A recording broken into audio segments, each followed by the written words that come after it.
including the Joe Budden podcast, start saying different things. Admitting that family matters was tougher. You know why? Because they weren't being paid to anymore. A lot of people got paid. A lot of people got the perks of being able to play the song during a stream and a show. But the narrative that was pushed because from the beginning it was always about Drake is defeated, Drake needs to go away, and in so many words, Drake's stock is down, which was never true. Right. And I bring this up because I got to get out of that shit, man.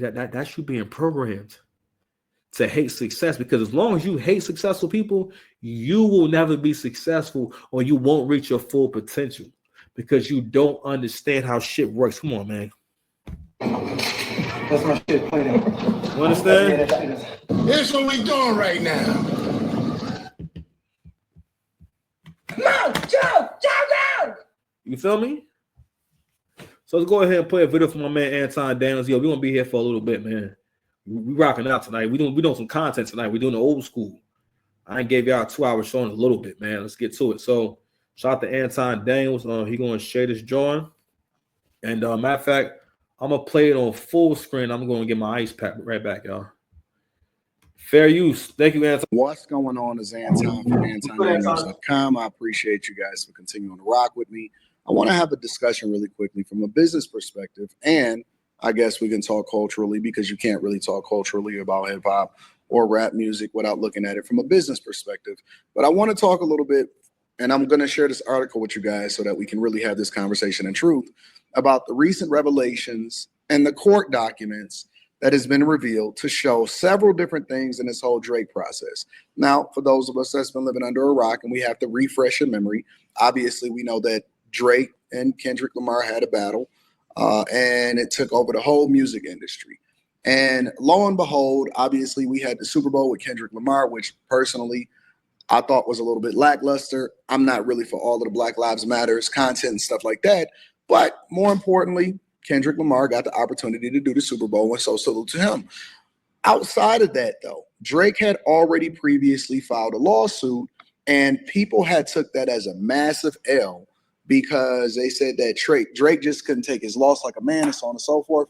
I thought that Kendrick Lamar ultimately could be declared the winner because Not Like Us was the biggest hit, but I thought that Drake had the best diss record, personally. So just real quick, but before we even go any further with that, right? That's what I noticed. People who got motion, people who want to continue to do well, right? People who have ambition, right? And people who think for themselves recognize from the get-go. If you think about the content, first of all, it's a lot of content. He's angling the fuck out of him. It was always an underdog thing. What I realize in battles is that most of the time when I battle people, I realize, I'm not the underdog. That's why you're not giving me as much credit. I'm not the underdog. It's interesting. So you don't see me as like the dominant one. Because if you saw me as not being as good as this person, you would be more impressed when I start getting off. But in most battles, I'm not really an underdog. It's kind of people kind of feel that I'm getting ready to take the shit. Pause. I mean like that. I'm getting ready to take the battle. Little ninja. I see you, little crusty ninja. I see you, little crusty ninja. Protein shit. But people saw Kendrick Lamar as the underdog, whether you want to say it or not. Because it really, when Kendrick got out there and embarrassed himself at Super Bowl and everything, because for the most part, because that's when it became clear you don't have hits. And you know the argument people made for this nigga? The performance wasn't for you. It wasn't about enjoying music.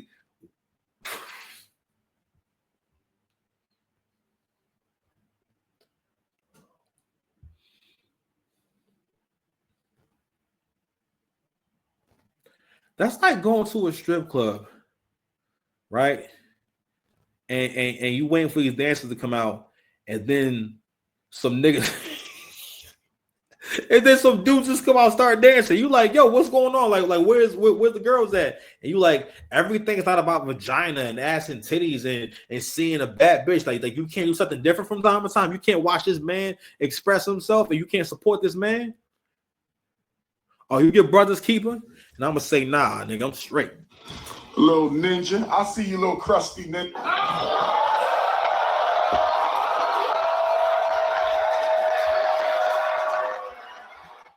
Not me, nigga. Anyway, but anyway, I just want to point that out. That like I'm like, because where I'm at in life now, because some of my favorite songs I still had in the playlist and when I know from K-Dot. And like I remember even when I heard Mr. Morale, like it was awkward. Like I liked a few songs on there, but they weren't like last album good. I never got to that whole album. And even back then, I never called it whack, even though I knew I didn't like it. I remember thinking like, wow, I'm not impressed by this shit at all. Like, and I remember making excuses for him, like, well, you know, I remember saying to my boy one time that Kendrick Lamar, the way I see it is like, yo, he has to go through his own path. Because I mean, in a way, right, being an artist, right, for some people, they have to go through certain journeys and whatnot to give you these magical moments. But then I realized, you know what? Actually, no. Yeah, he can go through the journeys, right, or just go through certain steps or certain phases to give us a magical moment, meaning a good song.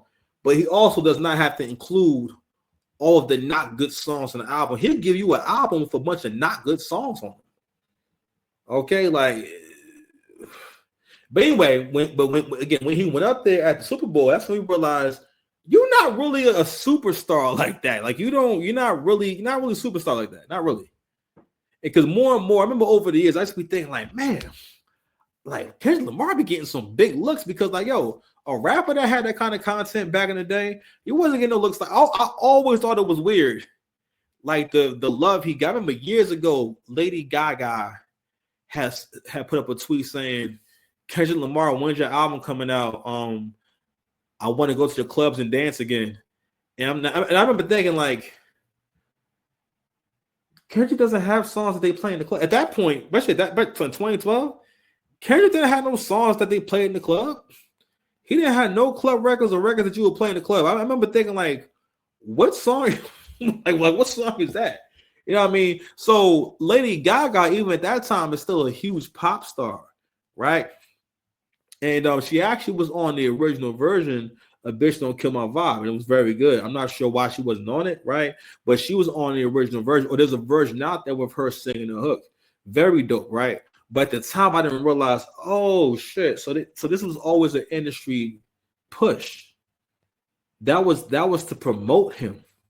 Everything that happened, the looks he got from Drake, all of this was to make sure that he got to a certain level. And I was watching a show with Angry Man, and he pointed this out, how the content of Kendrick's songs and raps, he pointed this out in a few different ways. In one episode, he talked about how when he wasn't doing good, he can get into his music a little bit more.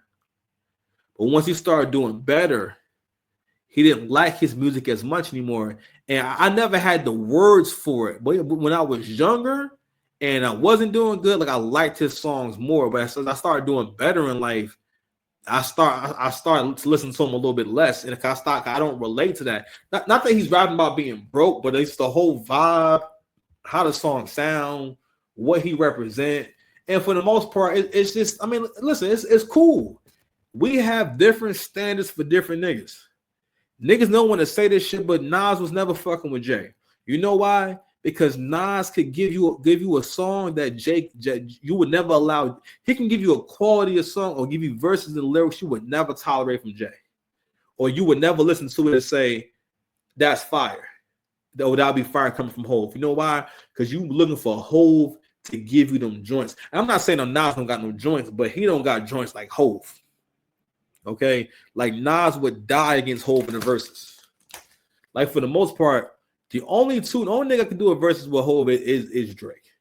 All right, if you really thinking about it, maybe Busta, right? But Busta don't got enough iconic joints where his verses on them are iconic. Hove got mad, memorable, iconic verses. Hove could do the Blueprint. You would have a hard time beating the Blueprint. You know what I'm saying? You would have a tough time beating the Blueprint. Like only a nigga like Drake could get up there and battle the Blueprint. You know what I'm saying? You understand? Especially if you put all three together, that's tough for most niggas. Excuse me, miss. You know what I'm saying? The Nas this, the You Don't Know remix, the You Don't Know, the original You Don't Know, you know what I'm saying? H to the Izzo, girls. Man, listen, the list goes on, you understand? But anyway, let me let Anton continue to cook. Something that I wanted to hear, something that when he switched the beat 3 different times and all of that was for me. But again, I know that a lot of people don't consider me a hip hop aficionado because I don't create content around hip hop or address every single beef or do album reviews. But we all like music. We all love hip hop. And I'm not going to switch my content to do that just to be able to justify giving my opinion. But more importantly, I like to look at things from a business perspective. And this is where I really shine. Over on this article in particular, and this is courtesy of BBC.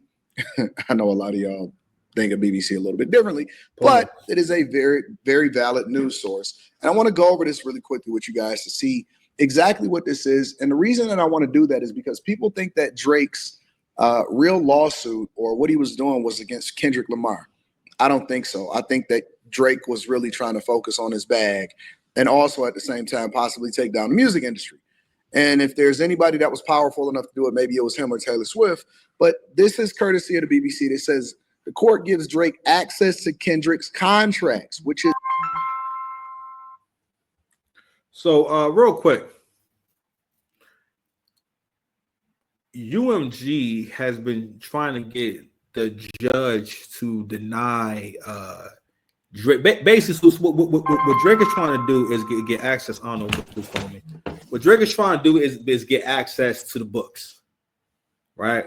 And so when it comes to these kind of things and whatnot, people have a right to what's called discovery. So that means a right to certain records and whatnot, and so they can get a better understanding of who got paid, who was incentivized, and how far back does this go, right? So again, what Drake is alleging is that UMG used the money that they made from Drake's catalog in order to fund the marketing and the boost of this record. Okay, so just give you a little more clarity. All right, and also going back to what Anton said, he said Drake was saying more things that I wanted to hear. All right, so if you follow Anton's content, Anton's a little more conservative. He's more so about God and family and continuously elevating and having the conversations needed to help the community be better, especially Black men. I've been heavily influenced by Anton more in ways they'll never know. Honestly, Anton's one of the main reasons why I'm doing content today, because I remember following him, and I love this mindset, and I love how easy he made it seem, and how relatable he seemed. Man, he just doing his work. You know what I'm saying? I remember when he was at a certain level of subs, and to see how the numbers he does now, it's really inspiring, honestly.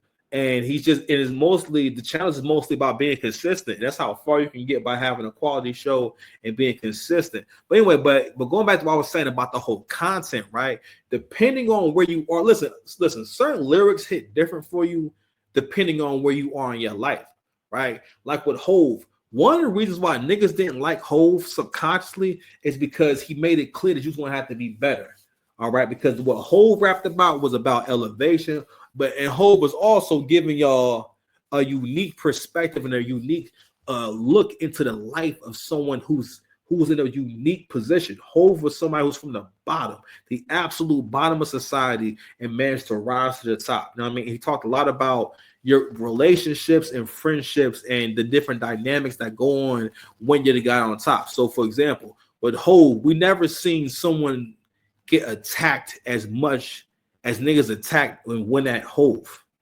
All right, niggas been trying to jam Hove up for years from different lawsuits, different beefs and stuff like that. You know what I'm saying? Hove was the nigga. I mean, listen, people had rap beefs and whatnot, but Jay-Z was the nigga to this. You know what I'm saying? And in my era, when I was younger, it was cool to basically say shit on Hove, because what people would do was shit on Hove in favor of Nas or Wu-Tang. Even by that time, Wu-Tang was old news. Like the members of Wu-Tang still did music, but it wasn't no Wu-Tang albums coming out. So Wu-Tang was before my time. That's 94. You know what I'm saying? So like, and I was never around no one who was playing Wu-Tang like that. You know what I mean? I knew who they was, and I knew about ODB and stuff like that. And I was, you know, I think my uncle had that tape and whatnot. So he probably was playing it. But they wasn't. Because they didn't have commercial success like that, at least to the point where I knew the records and whatnot. I knew Method Man and shit like that, you know. But that was, even at that point, again, that was like old school sounding at that time. Like Method Man sounded a little bit old, not old school, but a little 90s at that time. You feel me? Because they era that this wasn't 2000s, not really their era. They still sounded good in the 2000s, right? But it wasn't really their era. But anyway, I just want to touch on what Anton said in terms of the perspective, in terms of like who you are, has a big impact on how you heard those records. Because I heard Drake make valid points that actually were good angles, and they would be good angles in a battle.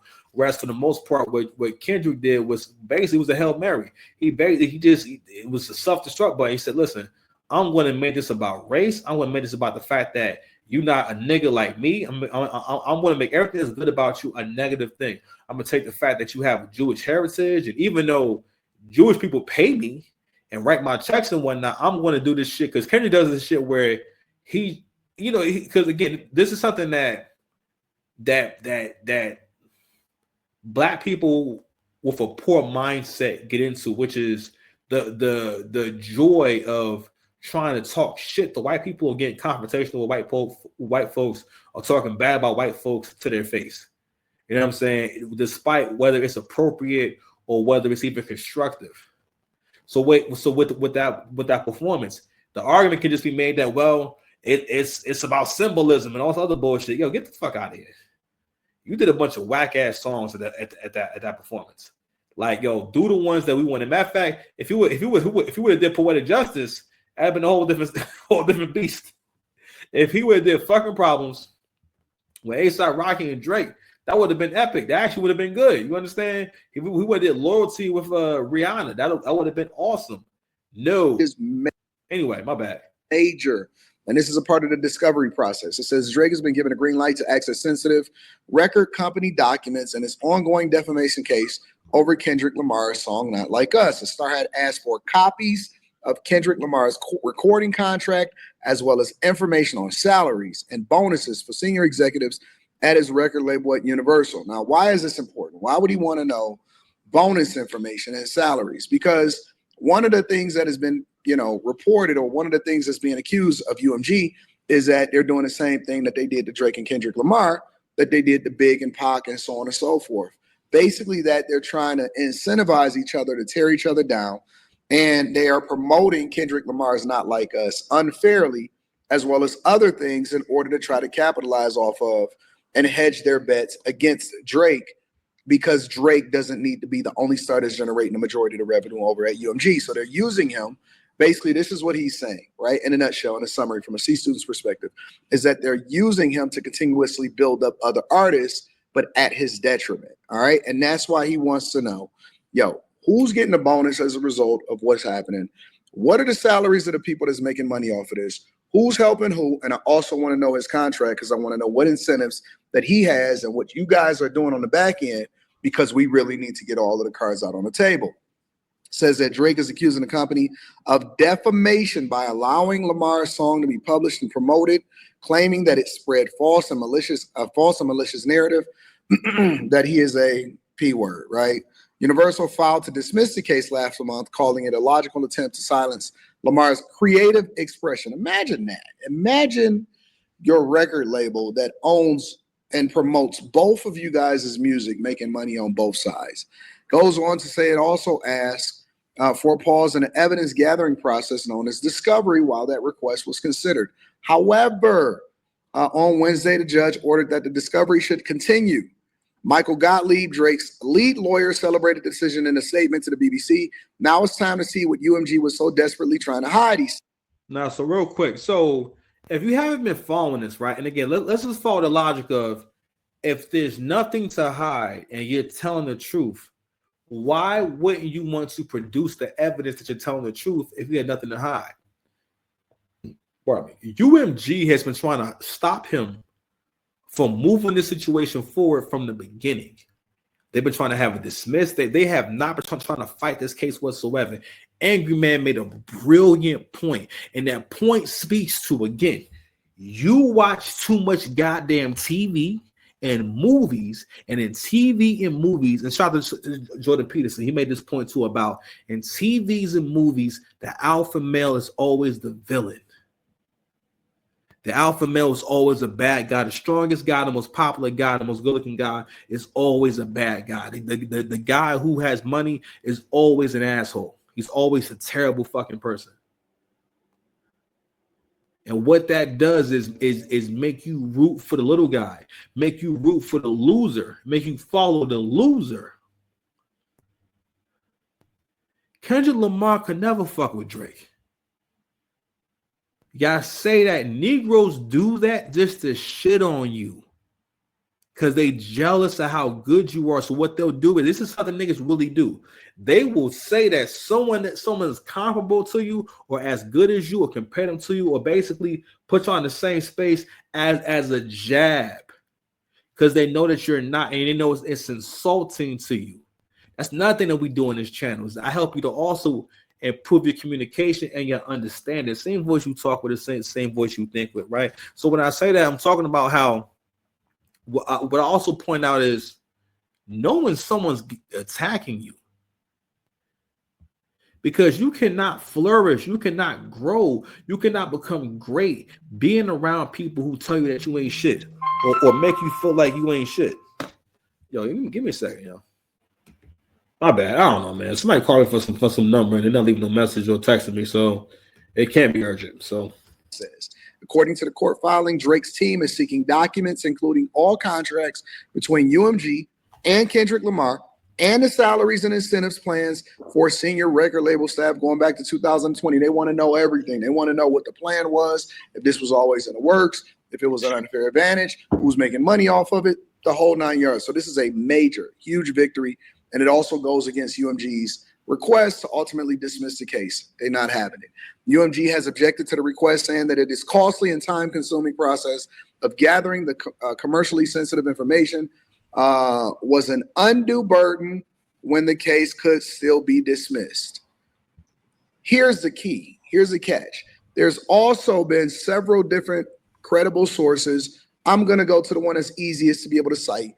But there are several different sites that are reporting, including Media Takeout, that Universal is now offering, now that the judge has declined to dismiss the case and is granting Drake and his team the ultimate opportunity to see behind the curtains in the discovery process. They're saying that Drake is reportedly getting offered a $250 million settlement lawsuit.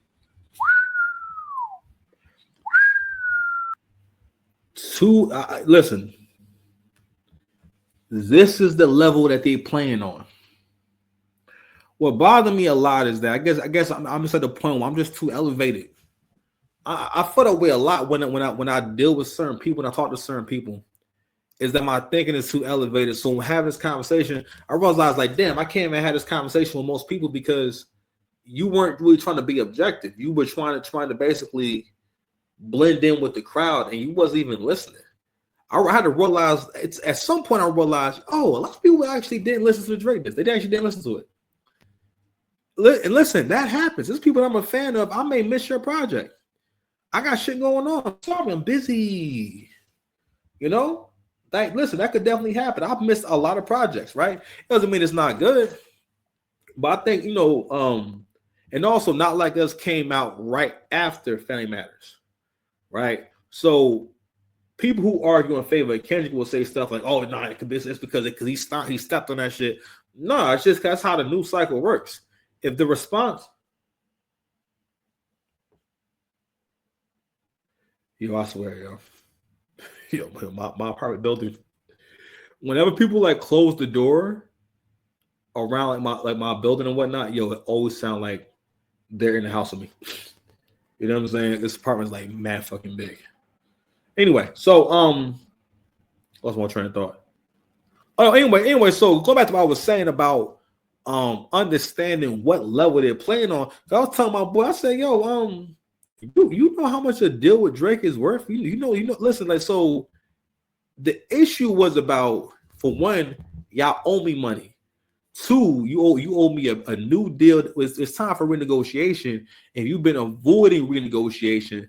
And it seems as though now that we are for renegotiation, you are ballooning someone else's numbers and calling in mad favors to bring my stock down. Because the thing is, when Kendrick calls him a PDF file on the song, that's what people repeat all over the internet. You see it all day long. That's the first thing they say. So you can see that the argument is legit. That this is damaging his. I'm bringing y'all smoke. That's why I got the smoke going. But the argument is there that it's clearly damaging, or was damaging, to his career and reputation. And that's for any man. If any man gets accused of doing something that heinous, it's not something that people forget or let go of. No, your reputation is ruined forever. You will always. You know what I'm saying? So acting like having a record be promoted and then find out that you use your resources and call them favors and purchase payola, you know what I'm saying, and did podcast payola, because podcast payola may be even more powerful, because, well, actually it's the new payola, because a clip from a podcast can go viral. All right, people trust and listen, and they depend on these people to give them an opinion to have. That's why they watch these shows. They're looking for Joe Budden to give them an opinion. That's what human beings do in general. It's like we talk about politics, right? If it's something that I don't feel like really getting into, you can give me an opinion. I want to rock with it. You know what I'm saying? I'm going to rock with it.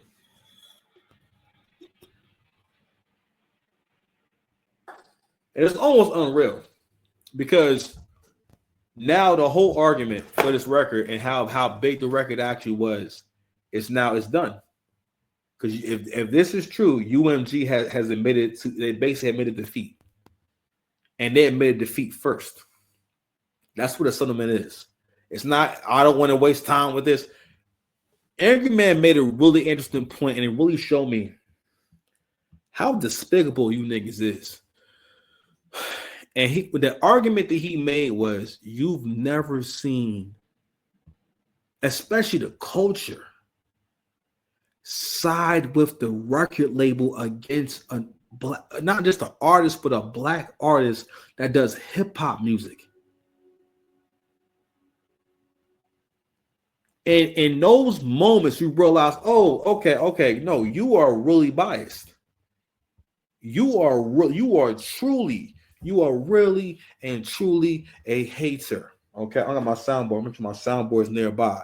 Listen, we soundboarding the whole episode, son. We soundboarding the whole episode, man. We ain't, listen, bro. Hold on, man. What? Little ninja. I see you, little crusty ninja. I see you, little crusty ninja. Crusty ninja? Goes on to say, if you thought the rap beef between Drake and Kendrick Lamar was all about bars and billboards, nah, that's not really it. It says that Drake attended a game between the Houston Rockets and the Cleveland Cavaliers at the Toyota Center on March 16th. Everybody's been seeing him down in Texas and Houston.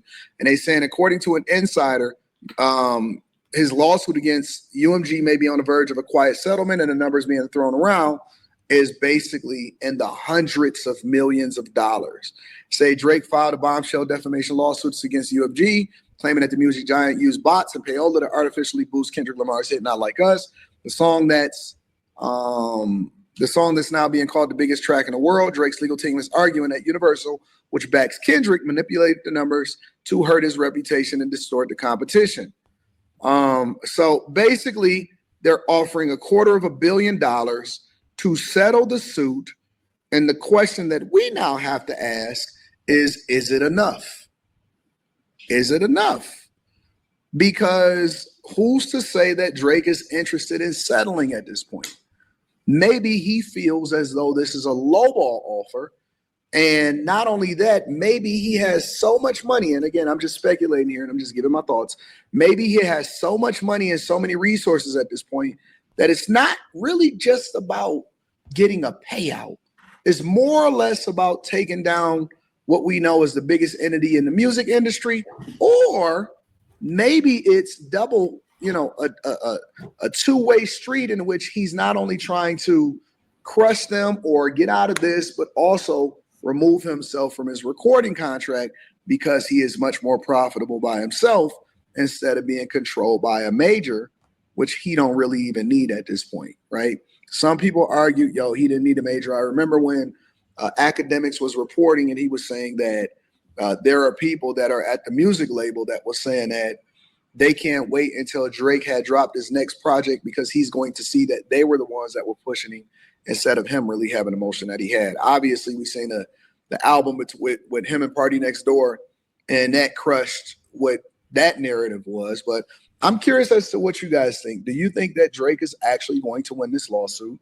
Do you also think that the music industry and UMG, Universal Music Group, are the ones that are manipulating things so that they can possibly hedge a bet to ensure that in the case that anything was to ever happen to Drake, knock on wood, or in the case that Drake ever removes himself from his contract, or if they ever tried to lowball him and he didn't resign, that they had another star that they were promoting that they can ultimately make a lot of money off of in order to continue to keep the lights on. Let me know what y'all think inside of the chat. I love y'all. I appreciate you. So I've heard this narrative before. I think I mentioned it earlier. I was getting to it earlier about how this may have all been employed to help Drake get out of his contract. Because to a certain degree, he knew how y'all was going to act. I think the main thing that Drake didn't account for was how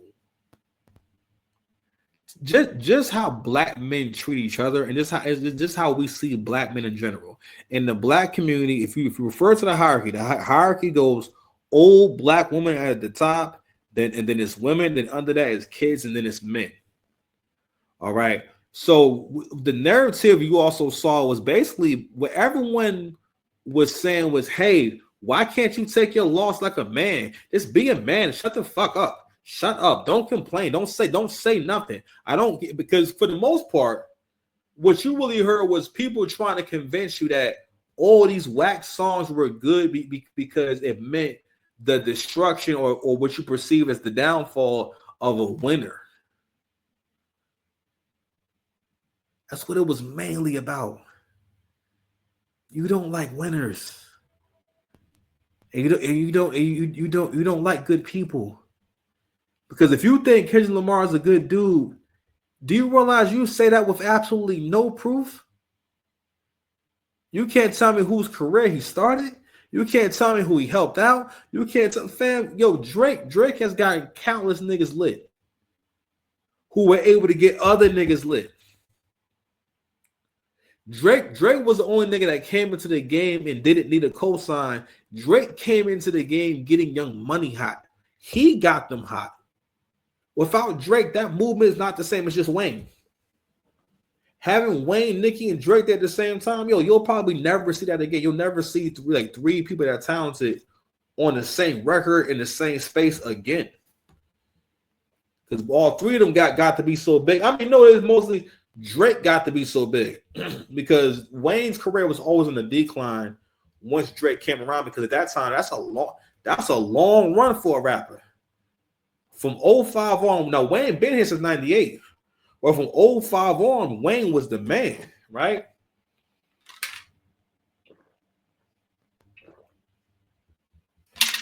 And a run like that generally lasts about a couple of years. And most artists maybe like one, maybe a few runs. Maybe one big run, then maybe a few light ones, right? But Wayne had a long run, but I think what slowed Wayne down was jail. And Wayne didn't continue to progress his lyrics in terms of making great songs, because Wayne is from the era of the cookie cutter song, when records didn't really have to be that good, not like how it is now. I watched the video with Hitmaker. He was making a point about how Drake established a whole different standard for the industry in terms of how songs are supposed to sound, how it's supposed to go, and basically knowing what the bitch need. You know what I mean? And if you listen to songs that came out before Drake, you can hear different kind of choruses. Those choruses, like, it's hard to explain, but if you ever listen to older early 2000s rap, like say the Locks. Matter of fact, go back to Niggas Done Started Something, right? That is one of the worst recorded hooks ever. Like, where like one person says one part, then someone else says the other part. It's like kind of offbeat. It's not the best look. I'm not gonna lie to you. I never lie to you, and I'm never gonna lie to you. I'm not gonna start now. So I'm trying to make the show focused. So we're gonna go ahead and just move on. I'm not gonna look up anything else. We're gonna go ahead and move on to my favorite show. So we're gonna stop sharing this, and we're gonna share Daddy's favorite show. Daddy's favorite show. Okay, so I wanted to get into these two other couples. So I'm gonna go ahead and let her finish. They were so